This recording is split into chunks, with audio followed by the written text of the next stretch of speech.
dis-moi le roi qui est en toi.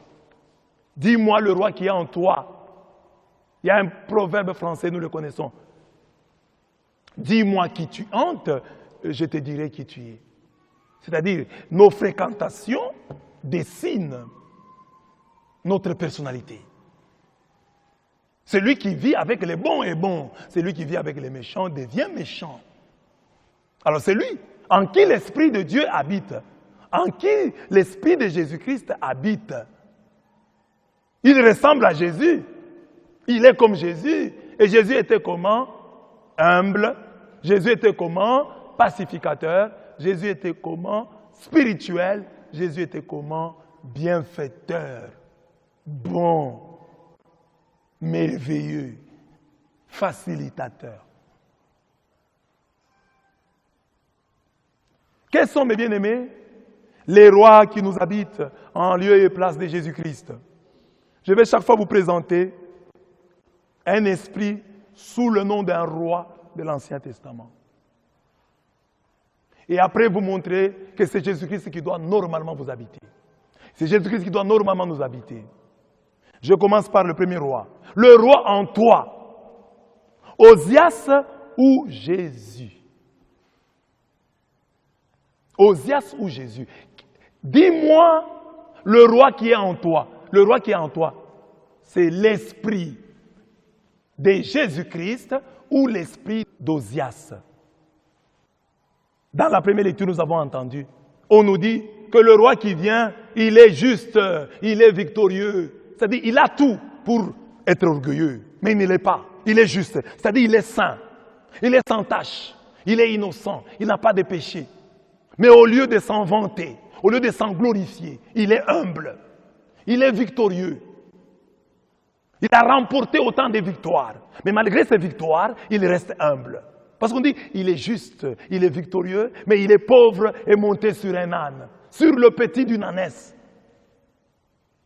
Ce n'est pas une humilité subie, c'est une humilité choisie. Parce qu'il y a des gens qui subissent l'humilité. Leur humiliation les contraint à l'humilité. Tu n'as rien. Tu es presque obligé d'être humble. Tu n'es pas intelligent. Tu vas te vanter dans quelle langue? Tu n'es pas savant. Tu vas te vanter en quoi? En disant quoi? Tu n'as pas donc beaucoup de motifs d'orgueil. Mais il y a des gens qui ont des motifs d'orgueil. Ils sont beaux, intelligents, sages, ils sont saints, ils n'ont pas de péché, ils ont de l'argent, ils ont des biens. Ils ont tout pour se vanter, mais ils ne se vantent pas. Et c'est là le comble des orgueilleux qui n'ont rien, qui se vantent de vanité. C'est malheureux de rencontrer quelqu'un qui n'a rien, mais qui se vante, qui fait beaucoup de bruit alors qu'il n'est rien et qu'il n'a rien. Parce que quand un pauvre, quand un homme moins intelligent, quand un homme qui a un visage peu avenant se vante, ça devient une circonstance aggravante de son orgueil. Dieu dit, mais celui-ci n'a rien, mais il est si orgueilleux.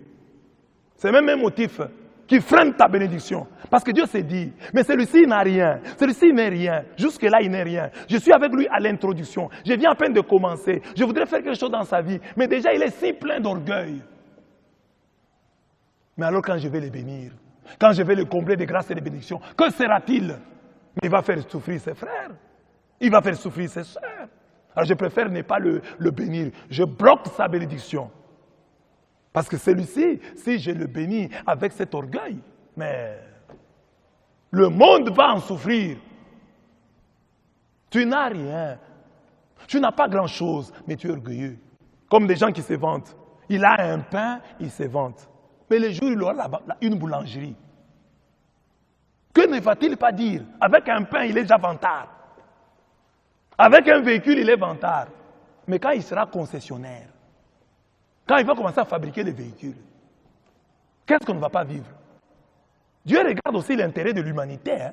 Il y a des gens qui ne sont pas Béni pour des raisons humanitaires. Dieu regarde et dit, non, pour des raisons humanitaires, je ne bénis pas cet homme. Parce que si je le bénis, ce sera une catastrophe humanitaire. Le monde va souffrir de sa bénédiction. Alors mon frère, quand tu demandes à Dieu de te bénir, pose-toi la question. Je n'ai encore rien, je n'ai pas encore grand-chose, mais je suis plein de moi-même. Mais les jours où Dieu va me bénir, ne vais-je pas constituer un danger pour l'humanité, pour ma société, pour ma famille? Jésus, lui, le roi, juste et victorieux, mais pauvre, c'est-à-dire conscient de ses besoins spirituels. Mais il est Dieu. Mais c'est l'image qu'on utilise. Juste et victorieux. C'est-à-dire, il aura besoin d'une mère. Un Dieu qui a besoin d'une mère. Il aura besoin d'un ventre. Il aura besoin d'un père. Fut-il putatif, mais un père tout de même, il en aura besoin. Dieu. Il aura besoin d'un toit, d'une famille. Le Dieu juste et victorieux aura besoin qu'on le protège. Il aura besoin de la protection de ses parents. Son père et sa mère devront fuir avec lui en Égypte pour le protéger de la méchanceté d'Hérode. Dieu a accepté cela. Quelle humilité! Dieu accepte d'être protégé par les hommes. Osias était un bon roi, était un bon type. Et lui-même, il a cherché Yahweh, il a cherché le Seigneur. Et tant qu'il cherchait le Seigneur, tant qu'il a montré qu'il avait besoin de Dieu, Dieu lui a donné de réussir. Cet homme a vraiment réussi. La Bible dit que c'était un grand guerrier. Il conquit beaucoup de villes.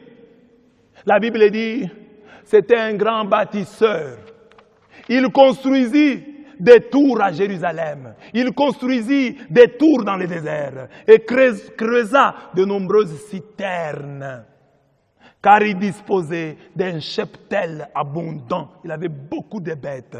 Il a régné dans le royaume de Juda, le royaume du sud. C'est le fils d'Amazia.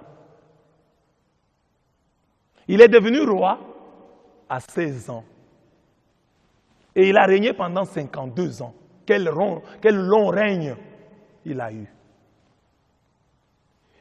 2 Chroniques 26, 5 dit, il s'appliqua à rechercher Dieu tant que vécut Zacharie, c'est lui qui l'instruisait dans la crainte de Dieu. Tant qu'il chercha Yahweh, celui-ci le fit réussir. 2 Chroniques 26, 5. Tout lui réussissait. Il va en guerre, il gagne. Il va dans le domaine de la construction, il réussit. Il va dans l'agriculture, il réussit. Il essaye d'élever des bêtes, il réussit. Il réussissait partout. Dans tous les cours, il s'est distingué. Osias. Parce qu'il cherchait le Seigneur. Et le Seigneur lui donnait la grâce de la réussite. Et le Seigneur lui donnait le succès. Mais comme cela arrive toujours, mes bien-aimés, le succès lui monta à la tête. Il s'enivra de son succès. Et la Bible donne une note qui assombrit ce beau tableau. Cette note est douloureuse. Écoutez-la. Quand il fut devenu puissant, quand Osias fut devenu puissant, son cœur s'enorgueillit jusqu'à le perdre. Son cœur s'enorgueillit jusqu'à le perdre. Il prévariqua envers Yahweh son Dieu. Il vint dans la grande salle du temple de Yahweh pour faire l'encensement sur l'autel des parfums. 2 Chroniques 26, 16. Il avait tellement réussi partout qu'il crut qu'il devait aussi réussir dans la sacrificature, dans le sacerdoce. Il s'entêta et le Seigneur le frappa. Lui qui était un preux de Yahweh. un héros de Dieu, un champion. Il devint un lépreux. Il mourut lépreux à cause de son orgueil.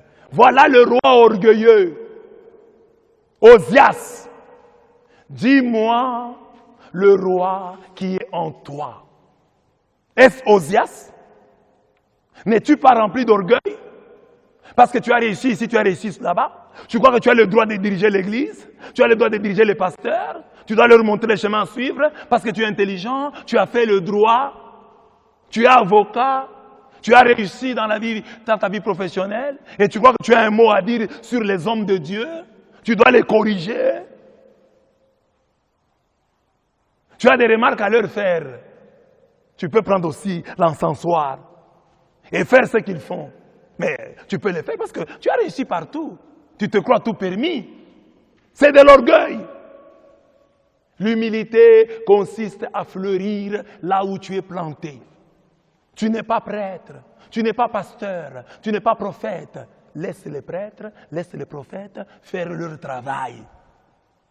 Même si tu as réussi ailleurs, ne dis pas, ah, comme j'ai réussi ailleurs, je vais aussi réussir ici, j'ai le droit. Non. Toi qui es orgueilleux, qui te vantes parce que tu as des habits, parce que tu as des chaussures, parce que tu es beau, parce que tu es intelligent, parce que tu as ceci, tu as cela.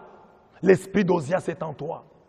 Et la Bible dit, l'orgueil précède la chute, l'humilité précède la gloire. Chasse Osias de ton cœur, de ta vie et de ton âme. Même si tu as réussi, Dieu te donne des lieux de la méditation de ton humilité. Dieu te donne des lieux d'humiliation. Regardez le grand prophète Moïse. Il était grand devant Dieu et devant les hommes. Mais il bégayait. Il ne parlait pas bien. Et Dieu ne l'a pas guéri de son bégaiement. Il est resté bègue. Dieu a voulu qu'il reste ainsi. Que son bégaiement soit le lieu de son humiliation, mais aussi de son humilité. Et Dieu a fait la même chose pour chacun de nous. Tu peux être intelligent et Dieu te donne de gros yeux. C'est une grâce de Dieu. C'est pour ton salut, c'est pour ton bien. C'est le lieu de ton humiliation et de ton humilité. Quand tu t'émires et que tu vois que tu as de gros yeux, ça te permet de devenir humble, de dire oui, je suis intelligent, j'ai de l'argent, mais j'ai de gros yeux. Moïse était bègue. Dieu pouvait le guérir de son bégaiement. Dieu ne l'a pas guéri. Moïse est resté bègue. Pourquoi Dieu a-t-il voulu cela? Pour que Moïse, chaque fois qu'il se rappellera que j'ai fait traverser le peuple, au peuple, j'ai donné de traverser la mer Rouge. Mais je suis bègue. J'ai prié et la manne est tombée du ciel. J'ai frappé le rocher et l'eau en est sortie. J'ai levé les mains et Dieu a donné la victoire à Israël devant Amalek. Je suis donc grand, mais je bégaye. Et j'ai besoin d'Aaron pour qu'il soit mon interprète. Je suis Moïse, mais je n'entre pas dans la terre promise. C'est Josué qui entre. Lieu d'humiliation et d'humilité. La mort, tu peux mourir sans avoir vu ce que Dieu t'a promis. C'est pourquoi tu as lutté. C'est pourquoi tu as milité. Dieu peut le donner à quelqu'un d'autre. Sois humble. Tu peux être une belle fille. C'est le lieu de ton orgueil. Mais Dieu, jusqu'à ce jour, tu as 33 ans, tu n'as pas de mariage. C'est ton lieu du... Si tu cherches le mariage, à moins que tu n'aimes pas le mariage, mais si tu cherches le mariage, mais tu es si belle, mais tu n'as pas de mari. Personne ne vient pour t'épouser. Ceux qui te font la cour sont des vieux papas qui sont déjà mariés. Parfois, ils ont déjà 2 femmes et ils veulent te prendre comme 3e bureau. Et là, c'est ton lieu d'humiliation. Je suis belle, mais les jeunes gens de mon âge ne me font pas la cour. Je n'ai que de vieux papas derrière moi, que je sois humble. La beauté ne dit pas tout. À part la beauté, il y a autre chose. Il faut la grâce de Dieu. Cette beauté que personne ne veut épouser devient le lieu de ton humiliation et de ton humilité. Tu dois dire à Dieu, te mettre à genoux. Seigneur, je pensais que la beauté était la solution à tous mes problèmes. Mais je trouve que malgré ma beauté, personne ne vient m'épouser. Tu as même de l'argent, tu as des enfants, mais tu as des enfants mal éduqués. La mauvaise éducation de tes enfants, c'est le lieu de ton humiliation et de ton humilité. C'est comme ça que Dieu humilie beaucoup d'hommes de Dieu, pour qu'ils soient humbles. Tu es un homme de Dieu, tu prêches la parole de Dieu, tu prêches très bien, les gens t'apprécient, mais ta propre famille, les gens ne croient pas en Jésus-Christ. Ta propre famille est remplie de païens. Ta propre femme, une païenne baptisée. Tes propres enfants, des voyous à l'église. C'est pour que tu sois humble. Pour quand tu lèveras la main, pour frapper, que Dieu te rappelle, tu as tes enfants à la maison, jour et nuit, et tu n'as pas réussi. Tu as réussi avec tel autre, mais il y a un tel dans la maison ici, il ne veut pas étudier. Tu peux même réussir. Tu as 5 enfants, avec 4 enfants, tu réussis parfaitement. Tous étudient, bradés de plus beaux diplômes. Mais il y a un voyou ou une autre, une voyelle, entre guillemets, une tête brûlée dans la famille. Mais c'est ta fille. Toi, le bon éducateur. Toi, l'homme responsable. Toi, le bon parent. Mais tu as échoué là-bas. C'est ton lieu d'humilité, d'humiliation. Dis-moi le roi qui est en toi. Est-ce Jésus-Christ? Jésus-Christ, lui, est humble. Des conditions divines. Il ne retint pas jalousement le rang qu'il égalait à Dieu. Il s'est incarné. Au commencement était la parole. La parole était avec Dieu. Et la parole était Dieu. Et cette parole qui était au commencement a pris chair à un certain moment de l'histoire. Et quand elle est entrée dans notre histoire, cette parole pouvait venir, sortir d'un arbre, descendre directement du ciel. Mais cette parole, en ces temps qui sont les derniers, quand les temps ont été accomplis, cette parole est venue vers nous, née d'une femme. L'éternité est entrée dans l'histoire. Quelle humilité que l'éternité puisse entrer dans l'histoire. Il est né d'une femme. Si Jésus était sorti d'un arbre, ce serait un sujet de gloire, un sujet de louange, un sujet d'adoration. Nous l'adorerions en disant, oh, les hommes sont sortis des femmes, toi tu es sorti d'une pierre, alléluia. Mais il n'a pas accepté ça. Il a accepté de naître aussi d'une femme comme toi. Après 9 mois, il a été conçu et il est né d'une femme. Notre Dieu, le grand Dieu.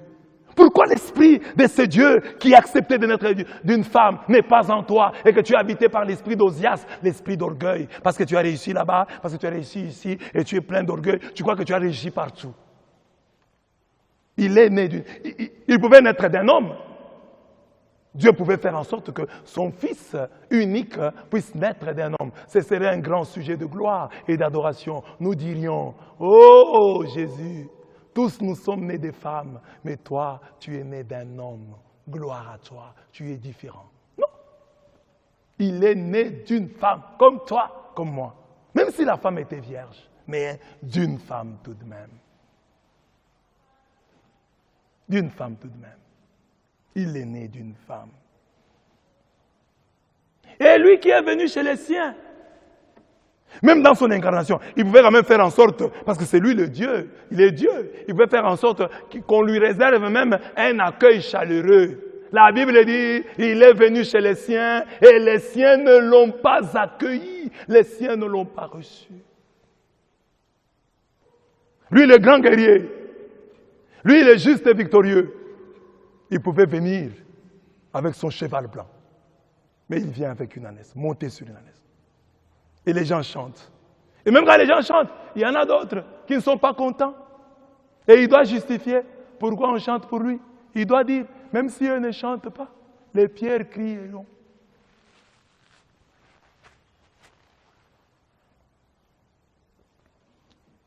Et un jour, comme si cela ne suffisait pas, il prend de l'eau à la dernière scène et il lave, tel un esclave, les pieds de ses disciples.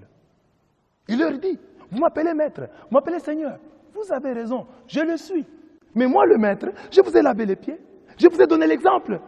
Imitez mon exemple. Soyez comme moi. Ne laissez pas l'esprit d'Ozias vous habiter. Restez humble, malgré vos fonctions. Même si vous êtes maître, même si vous êtes seigneur, lavez les pieds de vos frères. Ça, c'est l'esprit de Jésus-Christ. C'est lui qui n'a pas l'esprit de Christ, ne lui appartient pas. Dis-moi le roi qui est en toi. Est-ce Ozias ou est-ce Jésus-Christ? Quel est le roi qui est en toi? Comment tu acceptes les remarques? Comment tu acceptes les injures? Parce que lui, dans sa passion, il ne va pas s'arrêter là. On va l'arrêter. On va le frapper. On va l'injurier. Lui, le Dieu puissant. Il sera injurié. Il sera frappé. On va même le tuer. Comme un agneau qu'on amène à la boucherie. Il n'a pas ouvert la bouche. Il avait raison. Mais il n'a pas ouvert la bouche. Toi qui as l'esprit d'Ozias, même quand tu n'as pas raison, tu ouvres la bouche et tu te défends alors que tu as tort. Tu cherches même des avocats pour te défendre alors que tu n'as pas raison. Isaïe 53, 2 à 5 décrit mieux sa passion en disant « Sans beauté ni éclat pour attirer nos regards, et sans apparence qui nous eût séduits, objet de mépris, abandonné des hommes, hommes de douleur, familiers de la souffrance, comme quelqu'un devant qui on se voile la face, méprisé, nous n'en faisions aucun cas. » Cette humilité du Christ ne va pas s'arrêter à la passion. Quand il ressuscite, alors que c'est une occasion en or, pour qu'il soit triomphaliste, pour qu'il se présente auprès de ses ennemis et leur ferme la bouche une fois pour toutes. Jésus n'apparaît pas à ses bourreaux, il n'apparaît pas aux soldats romains, il n'apparaît pas à Pilate, il n'apparaît pas à Caïphe, il n'apparaît pas aux grands prêtres. Jésus n'apparaît qu'à ses disciples, au cercle de ceux et celles qui avaient cru en son message. Quelle humilité! Parce que nous, souvent, nous sommes humbles quand nous attendons encore les résultats. Mais dès que nous avons les résultats, nous avons échoué, nous commençons à dire à tout le monde, vous voyez, moi que vous aviez méprisé, moi que vous aviez refusé, aujourd'hui parlez encore, bouche, parlez encore, vous la fermez là pour toujours, parce que j'ai réussi. Mais Jésus, sa résurrection, elle était discrète. Il ne s'est pas montré auprès de ceux qui lui ont fait du mal. Cette méditation sur l'humilité du Christ nous pousse à méditer sur certaines autres écritures que nous connaissons. Si quelqu'un pense être quelque chose, quoi qu'il ne soit rien, il s'abuse lui-même. Galates 6.3. Si quelqu'un croit savoir quelque chose, il n'a pas encore connu comme il faut connaître. 1 Corinthiens 8.2. Que celui qui croit être debout prenne garde de tomber. 1 Corinthiens 10.12. Car qu'est-ce qui te distingue? Qu'as-tu que tu n'aies reçu? Et si tu l'as reçu, pourquoi te glorifies-tu? J'ai réussi ici, j'ai réussi ici, j'ai réussi là-bas, donc je vais réussir partout. Raisonnement d'orgueilleux. Et déni de la réalité. Parce qu'en réalité, comme je l'ai déjà dit ici, chacun peut constater en se mirant, en regardant sa vie, voir que je n'ai pas réussi partout. Et même mes réussites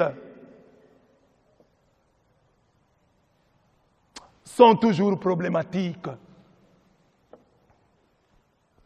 Il y a une femme qui a rejeté ton mari.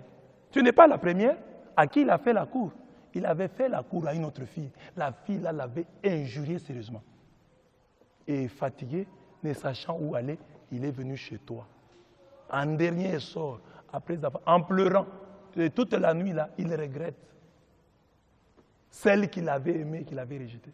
Alors, pourquoi t'enorgueillir? Oh, moi j'ai mon mari.